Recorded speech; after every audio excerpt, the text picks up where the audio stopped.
What is 1 and 96 hundredths rounded to the nearest whole number? Well, let me write this number out. 1 and 96 hundredths.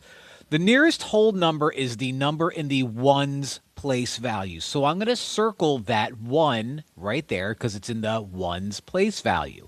Now you look to the number directly to the right. That number is 9. Now, the rule for rounding decimals, or any number for that matter, is 5 or above, give it a shove, 4 or below, let it go. This is 5 or above, so we're going to bump that 1 up to a 2. Everything else is going to be a 0 to the right of it.